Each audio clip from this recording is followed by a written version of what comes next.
안녕하세요. 금요일 비탐성에 오신 모든 빛의 성도님들을 환영합니다. 제가 기도로 오늘 비탐성 시작하도록 하겠습니다. 하나님 감사합니다. 오늘도 저희를 말씀 앞으로 불러주시고 말씀을 통하여서 주님을 더 깊이 알아갈 수 있는 시간을 주셔서 감사합니다. 오늘 말씀을 함께 읽고 공부하는 이 시간이 그저 하나님에 대한 지식을 쌓는 시간이 되지 않게 하여 주시고 이 말씀을 통하여서 우리의 삶을 정직하게 돌아보며 우리의 삶 가운데 변화되어야 하는 부분이 무엇인지 깨닫고 그 말씀에 기꺼이 순종함으로 날마다 말씀으로 변화되는 우리의 삶이 될 수 있도록 은혜를 베풀어 주옵소서. 감사를 드리며 예수님의 이름으로 기도했습니다. 아멘. 네, 오늘 저희가 함께 공부할 말씀은 마태복음 5장 42절의 말씀입니다. 오늘 본문의 말씀 여러분들의 노트에 먼저 필사하시고 또 개인적으로 공부 또 묵상해보는 시간을 가져보도록 하겠습니다.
네, 개인 묵상을 마치신 분들은 오늘의 말씀을 함께 공부해 보려고 하는데요. 오늘 본문 42절을 함께 읽게 되면 내게 달라는 사람에게는 주고 내게 꾸려고 하는 사람을 물리치지 말아라 라고 예수님께서 말씀하십니다. 그런데 만약 내 주변에 어떤 사람이 이 구절의 말씀을 여러분들에게 들이밀고 이렇게 이야기한다면 예수님께서 이렇게 말씀하지 않았냐고, 너에게 달라는 사람에게 주어야 한다라고 이야기하고 꾸려고 하는 사람들을 물리치지 말라고 이야기하지 않냐고, 나 돈 좀 빌려달라고, 돈이 없으면 보증이라도 좀 서주면 안 되냐고 물어보게 된다면 여러분들은 어떻게 대답하시겠습니까? 분명 예수님께서 달라는 사람에게 주라고 이야기했는데 내가 어떻게 해야 하지? 라는 고민이 될 수가 있는데요. 하지만 예수님께서 오늘 본문에서 이야기하는 말씀은 우리가 무조건적으로 물질적인 돈을 지원해야 한다라고 말씀하시는 게 아니에요. 우리에게 무분별한 보증을 설하는 말씀도 절대 아니죠. 예수님께서 이렇게 말씀하신 이유는 우리의 삶 속에서 단순히 나의 이익만을 생각하며 계산하며 살아가지 말고 이타적인 마음으로 다른 사람들의 삶의 필요를 돌아보고 그들의 필요를 도와줄 수 있는 이러한 삶을 살아야 한다라고 말씀하고 계시는 것이죠. 누군가 도움을 요청할 때에 단순히 그 사람들을 무시하거나 외면하지 말고 먼저 그 사람의 필요와 상황을 돌아보고 이해하려는 이러한 노력이 필요하다라는 거예요.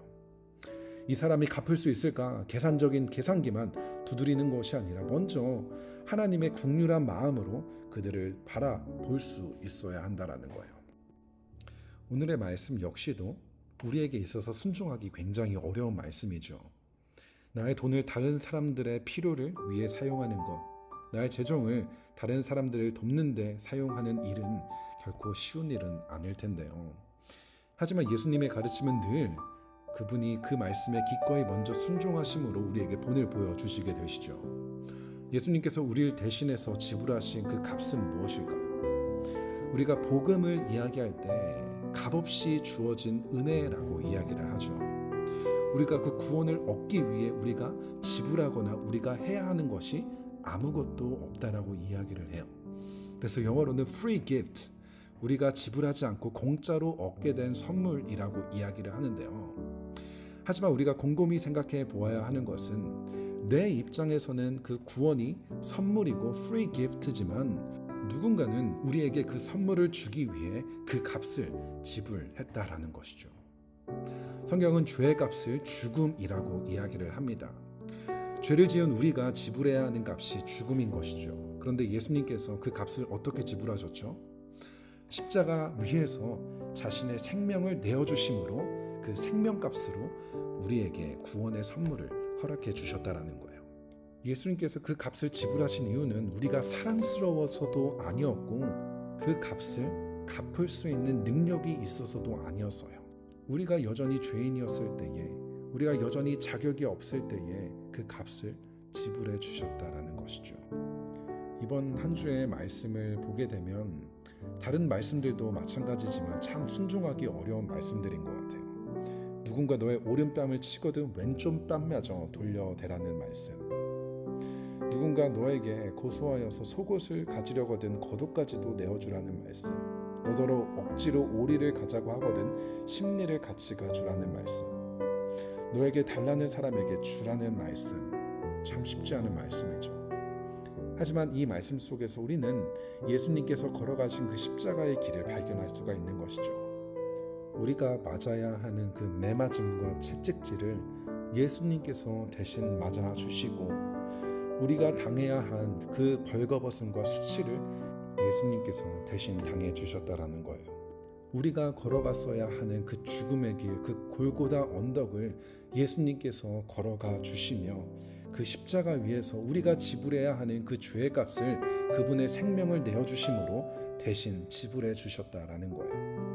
이러한 예수님의 사랑이 우리의 마음을 변화시키며 우리의 삶을 변화시켜 주셨던 것처럼 우리 역시도 그 사랑과 은혜에 반응하며 예수님이 걸어가신 그 길을 걸어가게 됐을 때 사람들은 우리를 통해서 그 예수님의 사랑과 은혜를 경험할 수 있게 된다라는 거예요.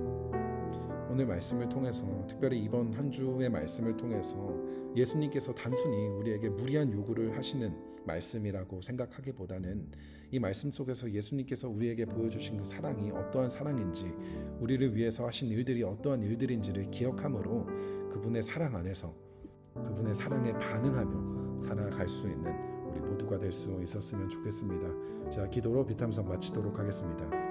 하나님 감사합니다. 이번 한 주의 말씀을 통해서 예수님께서는 단순히 우리에게 무리한 요구를 하시는 말씀이 아니라 이 말씀 속에서 예수님께서 우리에게 하신 그 일들을 또 볼 수 있는 우리의 눈을 허락하여 주심에 감사를 드립니다. 우리가 어떠한 사랑을 받았는지, 우리를 위해서 예수님께서 하신 그 일들이 무엇인지를 기억함으로 그 사랑에 반응하며 예수님을 기꺼이 따라 순종하며 살아갈 수 있는 우리 모두가 될 수 있도록 은혜를 베풀어 주옵소서. 감사를 드리며 이 모든 말씀 예수님의 이름으로 기도합니다. 아멘.